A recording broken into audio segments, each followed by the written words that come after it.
Not bad for a 300-pound gorilla. I mean, I hope he's not watching. It could be dangerous. The essence of nonlinear thinking is being patient and open-minded enough to realize there's a solution to almost any problem if you approach it creatively. One of the challenges many people face is simply feeling happy on a day-to-day basis. There's a whole new movement that's partially devoted to helping people achieve happiness called positive psychology, which is headed up by Dr. Martin Seligman of the University of Pennsylvania. What they found is that many people living in the richest country in the world say they're not happy. Now, the linear solution to solving this problem would be helping unhappy people experience more pleasure in their lives. But this turns out to be a band-aid. Money would be another linear answer. Most people believe if they had more money, they would be happier. But studies indicate that if you can afford to subscribe to this network, chances are more money will have little impact on your happiness. Dr. Seligman and others have found that thoughts of gratitude have the greatest impact on happiness. People who think about what they're grateful for on a regular basis are happier than people who don't. Gratitude is the nonlinear answer to happiness. Thoughts of gratitude produce feelings of well-being, fulfillment, and emotional satisfaction.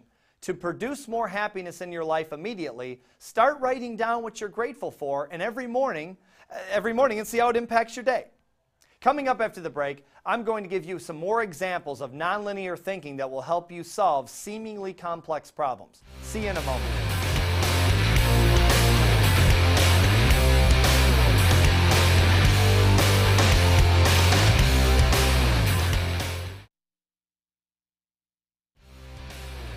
Welcome back. So are you ready for a few more examples of nonlinear thinking? Good.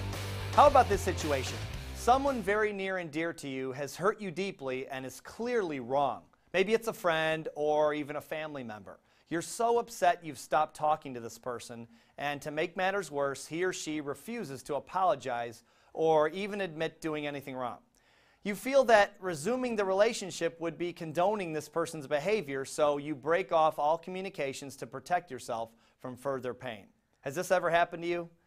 It's happened to a lot of us, and the linear response is to emotionally disengage from what your brain perceives to be the source of the pain.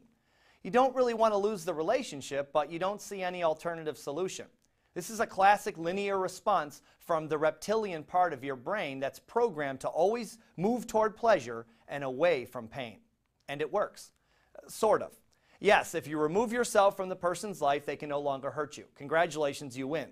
But it's a booby prize at best because you've given up an important relationship in the process. To win the real prize, nonlinear thinking is required. So let's move to a higher level of consciousness and start with a simple idea. Everyone in the world is operating at his or her current level of awareness, and that includes the person that hurt you. 95% of the population is operating out of a fear and scarcity-based mindset, and we all know that people who are frightened make lousy decisions. Chances are the person that hurt you did so out of fear and has not yet developed the knowledge or skill to transcend this level of thinking. Odds are that his or her hurtful act had nothing to do with you. It was simply a scared human being taking a shortcut out of fear.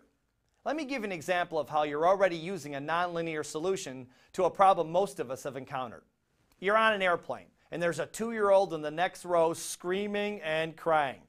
You don't go over there to the kid and say, "Hey, this is an exit row seat, man. You can't be crying. It's not right. What are you thinking?